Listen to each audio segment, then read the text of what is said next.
what is your vision with Pinnacle over the coming years?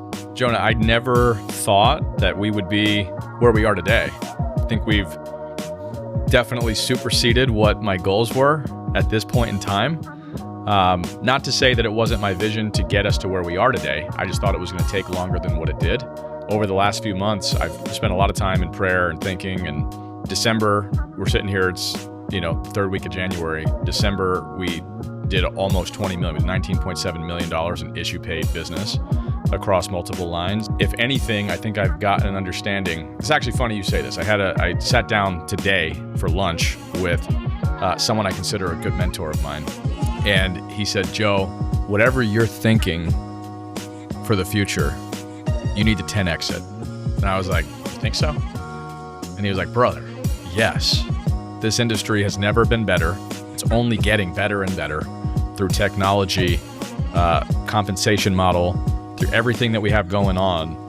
To see where you guys are at 20 months into Pinnacle's business. If you're not thinking billions, then you're not thinking big enough.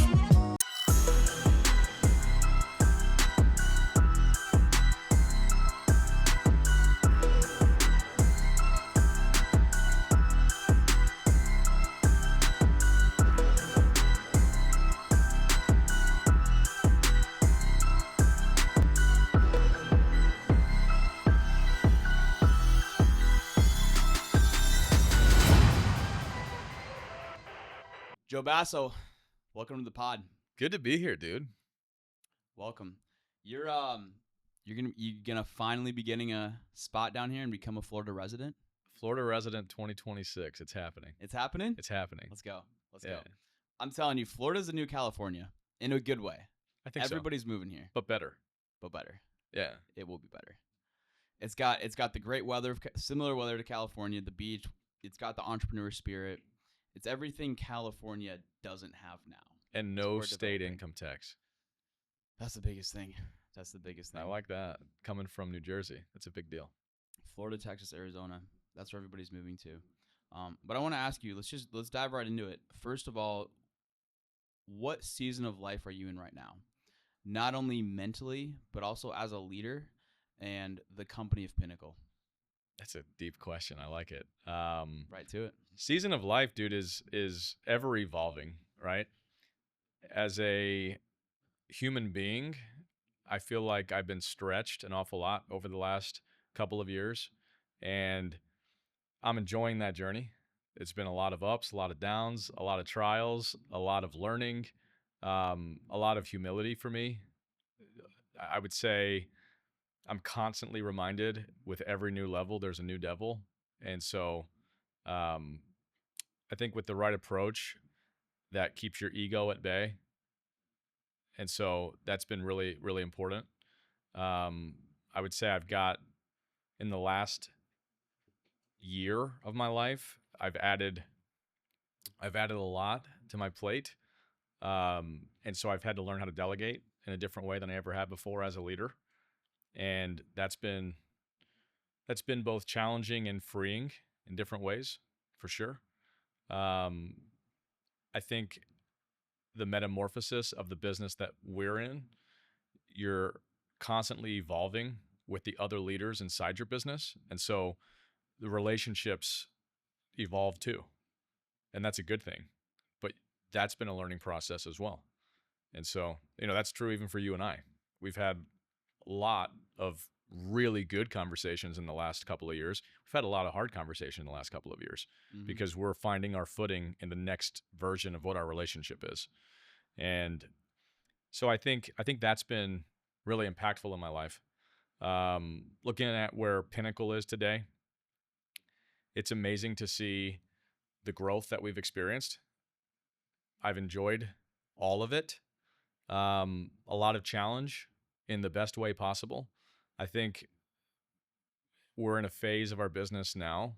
It's funny, Jonah, people ask me all the time, like, wow, you guys are scaling incredibly quickly.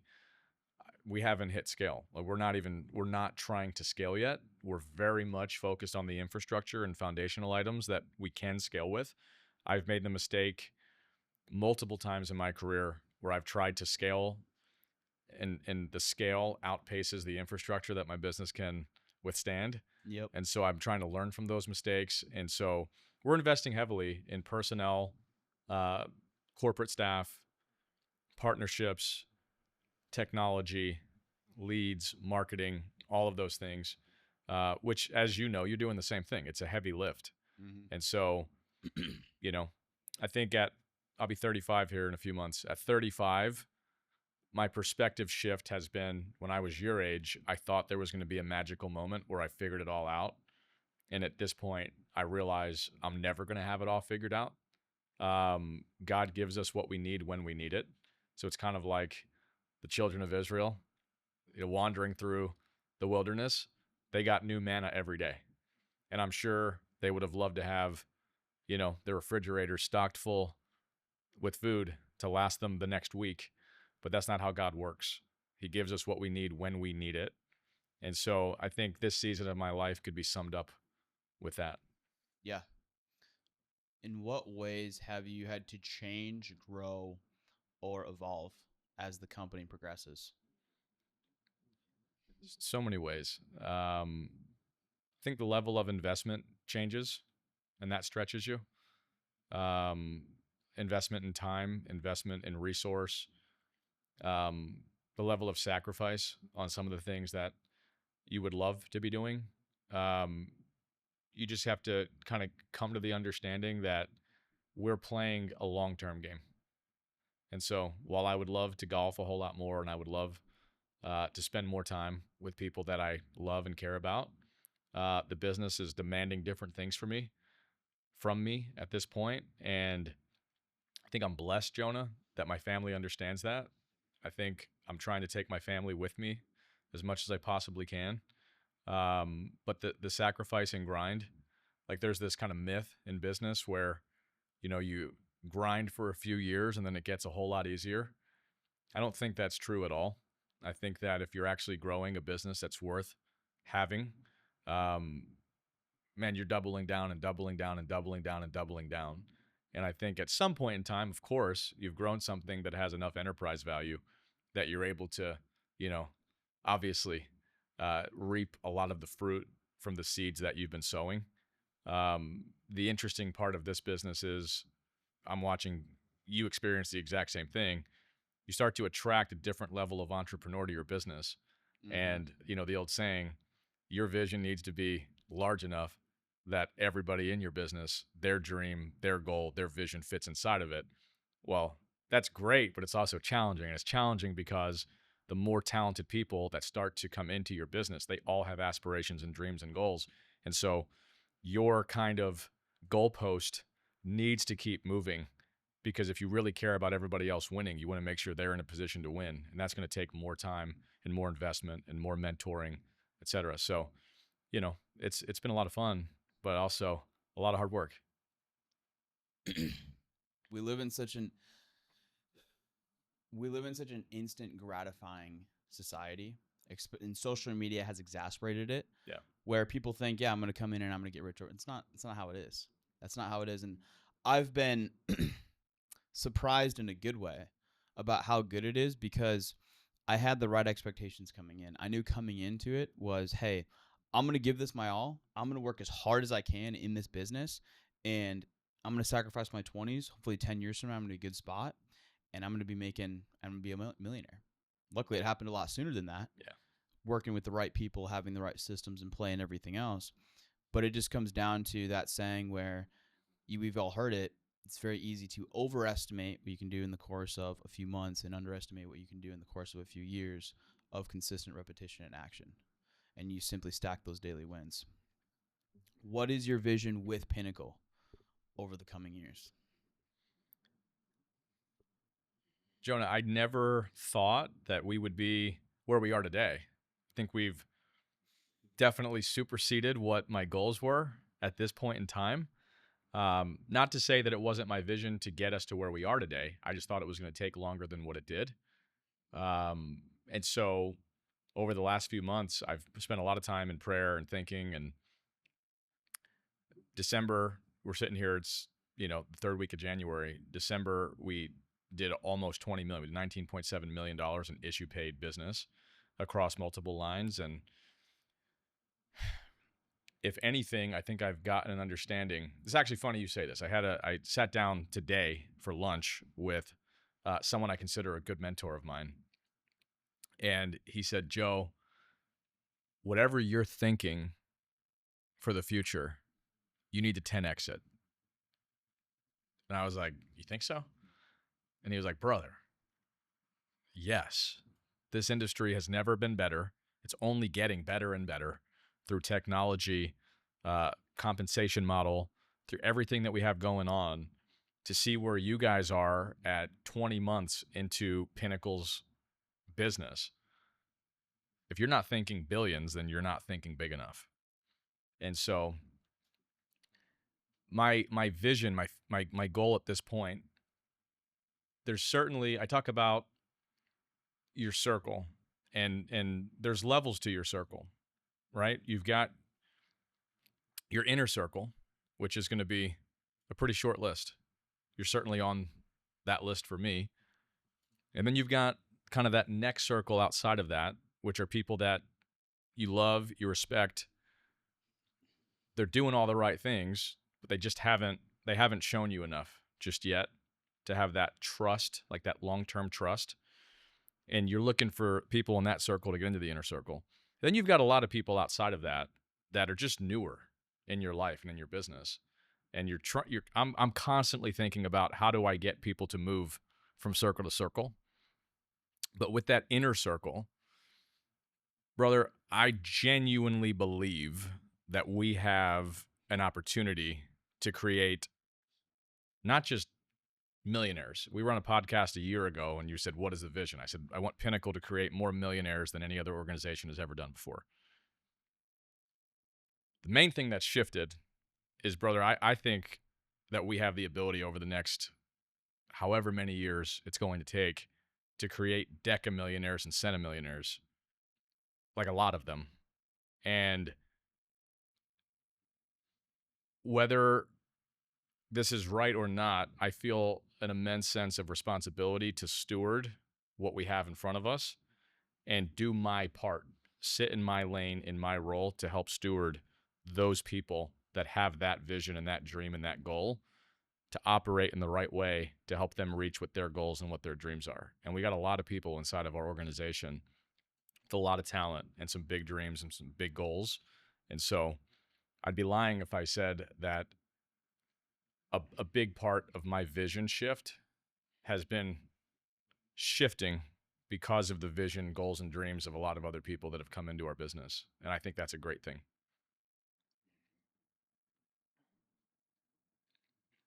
What are some leadership tips you'd give somebody towards building not only leadership, start with leadership tips, but then also tactical pieces of advice that they can directly apply to their business coming into maybe people watching this or people starting out where they have a few guys in the insurance business already, where they can really grow and scale their team over the course of this next year?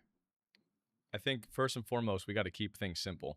Yep. Simple scales, and people try to overcomplicate a very simple business. And this is a extremely simple business.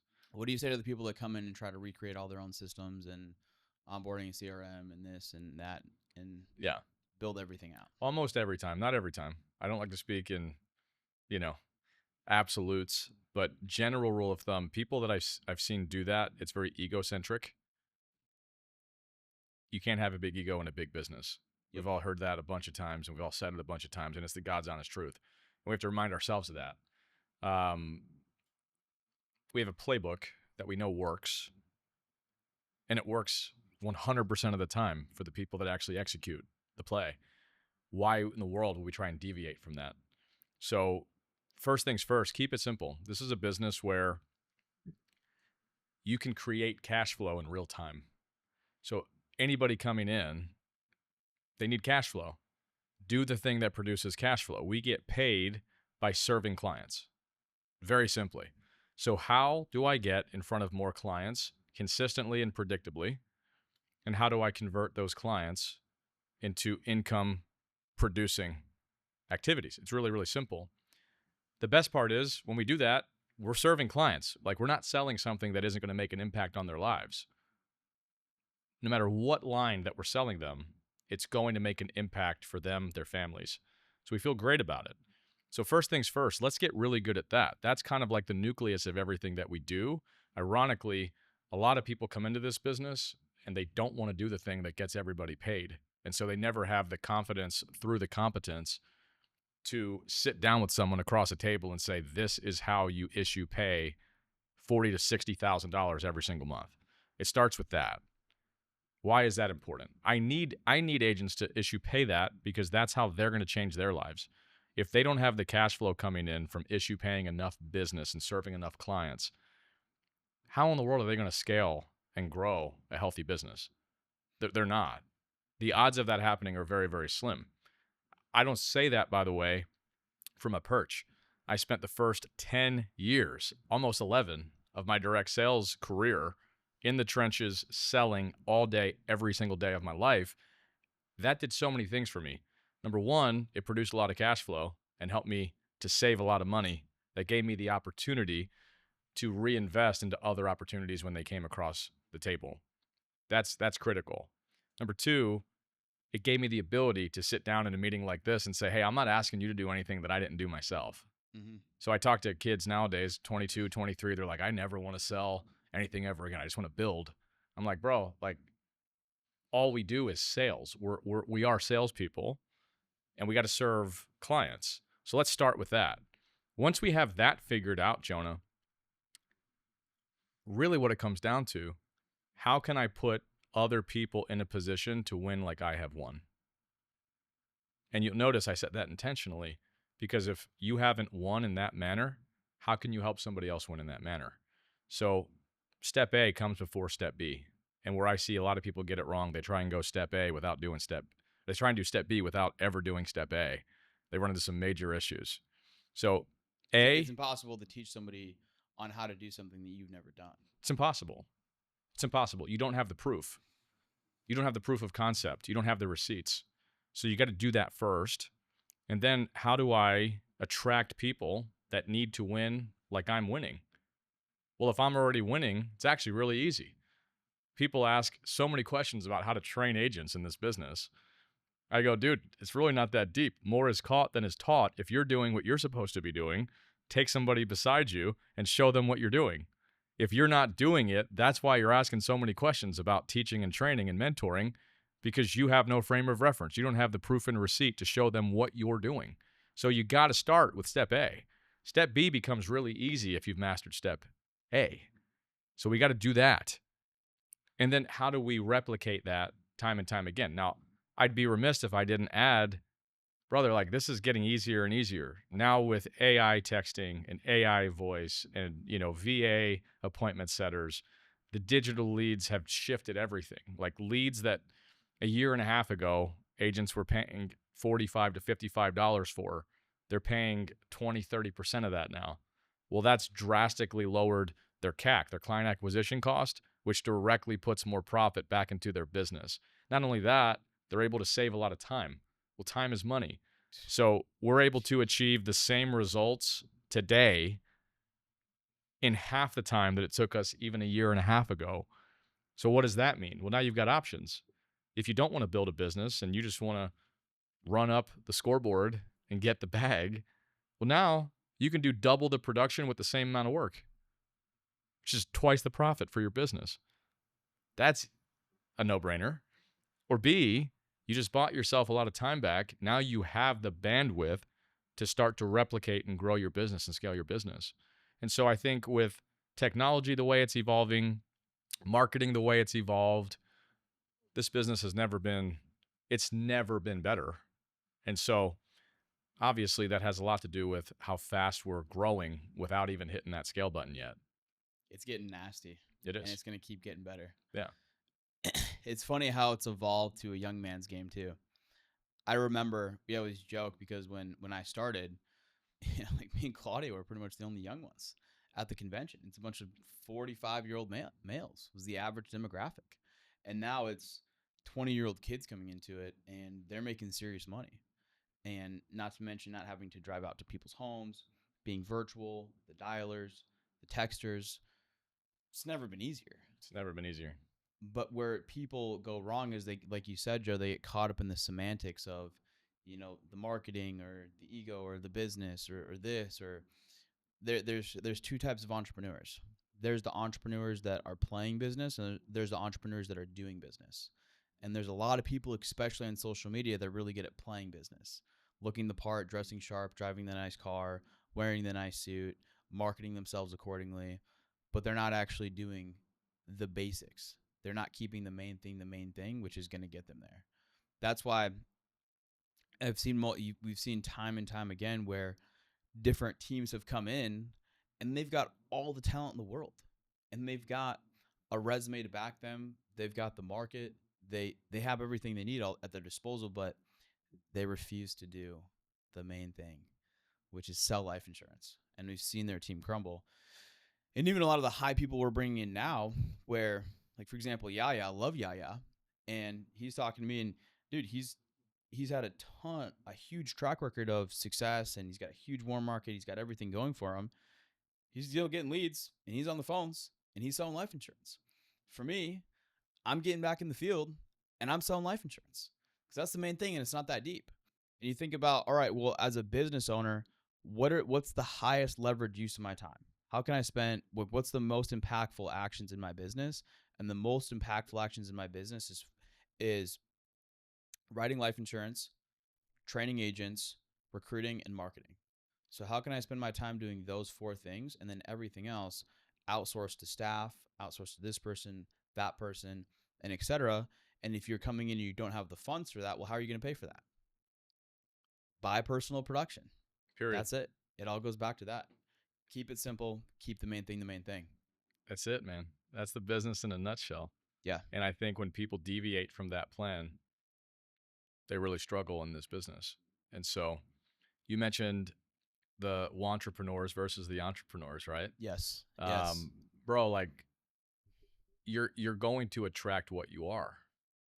You don't get what you want out of this life. You get what you are. You get what you do. So if people focus on becoming, that's the whole game. How do I become the business owner? How do I become the salesperson? How do I become the entrepreneur that's going to attract the right people into my life, into my business, that's going to help me break barriers and get to the next level? And that's been a huge part of my life. It's becoming. And by the way, I haven't become it yet. I don't think I ever will, but it's constant work to continue to become the best and better version of yourself that's going to attract a better and best version into your business. You hit it spot on, where your business is a direct reflection of yourself, and you're never going to outgrow your bad habits, and along with that, you're never going to out earn your level of personal development. And so that's why you have to, like you have to become that person before you can attract those high level people. A lot of people, they try to recruit down. That's a flawed way of thinking. It sure is. Because they're like, all right, I'm at this level, I'm going to recruit this person. Where what they need to be thinking about is, how can I personally develop and level up and elevate my skill set, elevate my resume, elevate my track record, my credibility, my network, all of these different aspects, and how can I level up so that I can bring other people on that same level in the business with me. Well said. And people make the mistake of looking at Jonah Lewis in 2026 and assuming that this is who you've always been. They make the same mistake with me. No, dude, the type of person that I was recruiting 5 years ago looks a lot different than the people that I'm recruiting today. And it's not people, oh, you became a better recruiter. No, I didn't. My recruiting pitch hasn't changed hardly at all. The only difference is I became a better entrepreneur. And so I'm attracting better entrepreneurs. That's it. That's it. That's it. And not only that, but also a lot of people make the mistake of looking at you now or looking at me now and thinking, oh, he got there, so I'm just going to do what Joe did. That's a flawed way of thinking. You can't think of, oh, what is Joe doing now? What is Jonah doing now? You need to be thinking of, what was Joe doing? What was Jonah doing when he was at my stage in the game, at my stage in the business? And he needs to do those things and climb the ladder. And I see so many people trying to skip steps, and you can't skip steps. Can't skip steps, man. It's a recipe. You skip parts of that recipe, you're not going to get the finished product that you're looking for. It's impossible. You've been building sales teams for 15 years? 17. 17. Yeah. What are some leadership lessons you've learned along the way? The shepherd should smell like the sheep, first and foremost. Mm. That's huge. It's not easy. Elaborate. You know, like I know, brother, I'm still very much in the trenches. I'm dealing with an awful lot of things inside the business all day, every day. Nights, weekends, it doesn't stop. I don't feel like I'm above that. I don't think I'll ever be above that.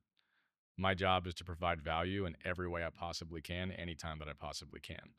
And I think a lot of people, they claim they want to be a good leader, but they're not doing the things that make them a good leader. And I think that's a huge, huge piece of advice that I would give to anybody. There was points in my career when I was younger that I thought that I would graduate into a point where I wasn't dealing with certain situations, and that's just not the case, right? It's a relationship business, and so I'm heavily focused on building and maintaining the right relationships inside my business. I would also add lesson number 2: the only thing that you can expect is the value that you provide. Plain and simple. So I have to go out of my way to provide value to people inside my business all the time. And it's not always easy. And as your business grows and grows and grows, it gets harder and harder just by the sheer number of heads inside your business.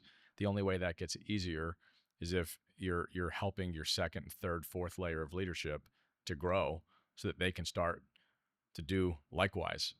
And so I would say that's something that I've really been trying to heavily focus on over the last 6 months, is really pouring into some of the key leaders in the organization to help their leadership development ability, which, is going to help them grow. My goal would be, Jonah, I want you to be doing 20 million a month. It's great that Pinnacle's doing 20 million a month. I want Jonah to be doing $20 million a month. That's going to help you get to where you're trying to go. Also, how many people inside of your organization are going to be a massive part of that and win proportionately. And of course, that helps Pinnacle grow too, right? So it's a win-win-win. I think, dude, overall, if I could sum up the greatest leadership lesson, it's you can't take yourself too seriously. The second you start reading your own newspaper clippings and start to think that you're somebody, what does the Bible say? You're going to get humbled. Pride cometh before the fall. So, dude, everybody battles pride. This idea that some people have pride and some don't, that's a complete myth. We're all flesh. We make a decision every single day. Am I going to walk in the flesh? Am I going to walk in the spirit? And for me in my own life, I know there's seasons of my life when I'm walking in the spirit, and that's when I'm the most humble, and that's when I make the most impact and I have the most influence. And typically when I'm in that state of being, that's when the most impact takes place and the most growth takes place inside my business. There's other seasons, and I try to keep those very limited, and that happens a couple ways. I'll elaborate. If I'm walking in the flesh, relationships start to crumble. And that's when you got issues inside your life, inside your business. And so, not to over spiritualize it, but if I'm not good this way, then I'm not going to be good this way. I really do believe that. And so that's the key to the humility. It's understanding, like, brother, I'm not special. You're not special. We've been given an opportunity. We've been given strengths and gifts. And if we're exercising those gifts for the right reason, life is easy. When we start to think too highly of ourselves, things get real hard real fast. And it can turn on a dime. It can turn on a dime. And so I never want to think too highly of myself, ever. I feel blessed to be in the position that I am, and I want to keep stewarding that well. And that comes from staying grounded and understanding I'm just a steward. That is it. I think I'll elaborate on that. The only way that I have found to maintain that over prolonged periods of time is to have the right people inside your inner circle. Mm-hmm. That's massive. I've got a lot of people in my life that I trust implicitly, and I take what they say seriously. What do those relationships look like? Well, my wife is at the top of the list. We have a relationship where, Shout out Carmen. shout out Carmen, there's Same. there's been plenty of times, and I know Claudia is the same for you, Mm-hmm. bro. If you can't rely on your partner, your life partner, to kind of slap you in the face every once in a while and say like, "Yo, what are you, what, what are you talking about, bro?" That's a pivotal piece for me. My parents, thank God, they're both healthy and doing well. Obviously, mom had a pretty big scare last week, which She's is recovering okay? she's recovering well. Thank God. My parents are a huge part of that for me. They keep me very grounded. I'm blessed in that my parents have never been impressed by me a day in their lives. And that's huge, like genuinely. I'm grateful for that. No matter Mm. what happens in my life, I'm their son and they care about my spiritual health more than anything else. And so most of my conversations with them revolve around that. Mm. My pastor is not scared to put his finger in my face. And if he sees a shortcoming in my walk with the Lord, he's telling me. I like your pastor. He's great. He gets up there and preaches with conviction. Shout out to Charles Clark the third if you're listening. Yeah. But he's the man. I consider him a dear friend, but our friendship is not a typical friendship. He's a mentor, and he knows he has the right to correct me at any point that he feels I need correction. I think there's others, but that's an example. Having people in your life that when they see you veering off the course, they can help you to auto correct and get back to who you're supposed to be. It's really critical, really, really important. Mm. Yes. Yes. I had, when I was 19, one of my mentors, he told me that, and I'll never forget this. This is before I had any sort of success or was really doing anything with my life. But he told me, Jonah, people in life are ultimately and fundamentally, they're controlled by two emotions: fear and greed. And you look at mainstream media, the news outlets, they're just promoting fear, promoting just a scarcity mindset, just trying to control you. That's the best way to control people, is by fear. And you can get away with a lot of evil in the justification of safety. Oh, this is for your safety. We need to keep everybody safe. But then the flip side of that is greed, where when you have success, when you're at the top of your game, when you feel like you're at the top of the world, you get greedy. Pride comes before a fall. And we've seen it many times with people in this business. And I've had moments in my life where I've gotten that way, where the truth is, people come in and the majority of people really struggle at first. And they grind and they plug in and they do the right activity and they start seeing a little bit of success. And then eventually that success compounds and then it becomes a snowball. And it's like, yo, I never thought I'd be here. And they feel like they're the king of the hill and they're on top of the world. And they're like, I'm the man. And it's just, the truth is, when people start in this business, we're so blessed because you have the ability to make so much money and make money really, really fast. The caveat of that is when there's tons of people that manage and steward it well, but I've seen people are making a lot of money. They get weird. They get weird. So what are some lessons that you've learned to stay grounded and have the right mindset as you get more and more successful and more people look up and praise you? Well, number one, I don't believe what they say. That's important. You got to know who you are. And I think about my flaws more I think about my strengths. That'll keep you grounded pretty fast. Mm-hmm. So you're right. The more successful you become, you're already feeling it and seeing it. People do praise you. I don't fall for that. That's not from God, right? Don't get me wrong. I appreciate kind words, everyone. If you're serving people and they show gratitude, that's awesome. But I actually want to go back to what you said because I think this is the answer.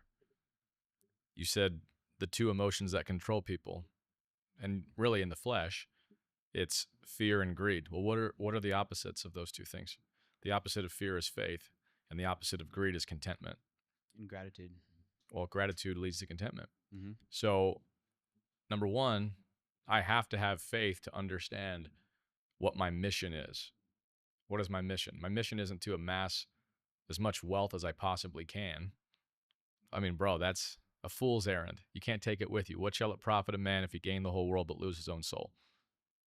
I don't want to be the guy, the wealthy ruler, the wealthy young ruler that literally spoke to Jesus Christ and refused to walk away from the things that he was holding close, the greed, and he failed in accomplishing the mission that he should have with Christ. I think about that almost every day of my life. Genuinely. Don't want to be that guy. How do I stay away from the greed?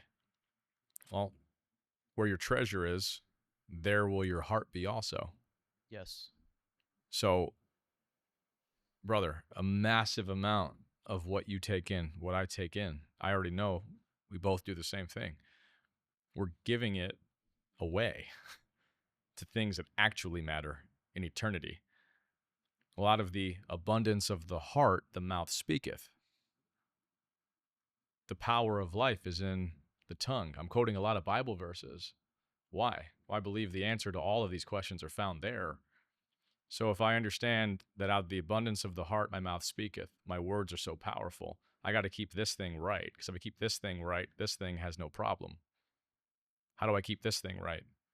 Where your treasure is, there will your heart be also. You've got a biblical blueprint to get away from the fear and the greed. If we get those things right, godliness with contentment is great gain. One of my favorite Bible verses as well. So, are all of those things easy? No, if you're not intentional about those things, it's very easy to do the opposite. You got to go out of your way, just like we talk about KPIs in business. We talk about business plan, business strategy. We talk about execution. Bro, you got to have real intention and real KPIs and real execution in keeping your heart right, keeping your mouth right, keeping your mindset right, leading with faith, not fear, and being content and grateful instead of greedy. I hope that helps a little bit. One thing that's always helped me is the Chinese have a saying where they say, do not get drunk on your own success. And that's so true. And the truth is, when things are really going good and they're going really good, it's really not as good as you think. But the good news is when things are going really bad and things are falling apart, it's really not as bad as you think. Well said. And it's going to be okay. That's the truth. How are we doing on time? I got to run. You got to catch a flight? Last question for you and we'll rip. There's going to be a lot of people watching this podcast right now where they're thinking about getting into insurance or they're thinking about joining Pinnacle. Why Pinnacle? There's so many reasons why Pinnacle, Jonah. I think number one, we're surrounded by a lot of amazing human beings that actually are doing the right things. They're growing their businesses the right way. They're doing it with quality business. They're taking care of agents. They're stewarding the opportunity well. I think a lot of that produces the culture that we talk about so much. Culture is kind of a buzzword, but really culture is made up of the people inside your business.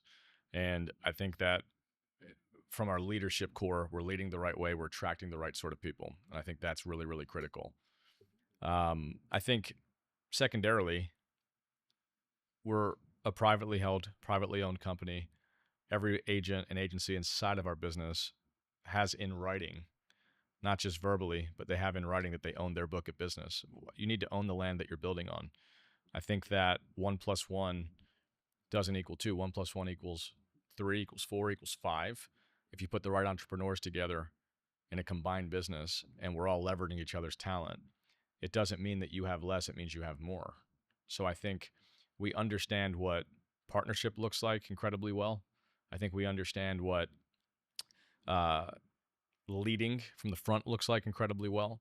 I think when you look at our executive team and our leadership team, I think that's case in point. We've brought in a lot of talent over the last 18 months, a lot of talent. Everything from our president of sales, our CTO, our COO.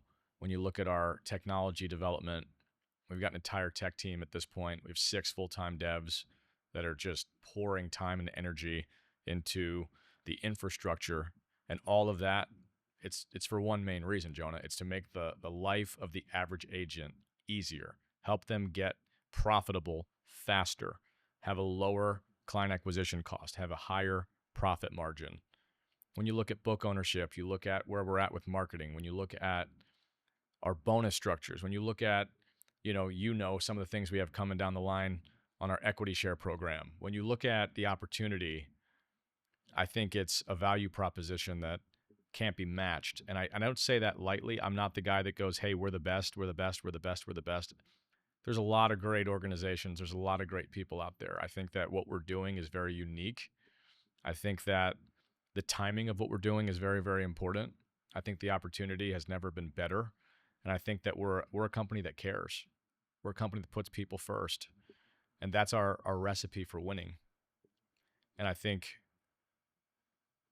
the right people, I don't want to go recruit the world. I've been very consistent with saying that from day one. I don't think everybody should be at Pinnacle.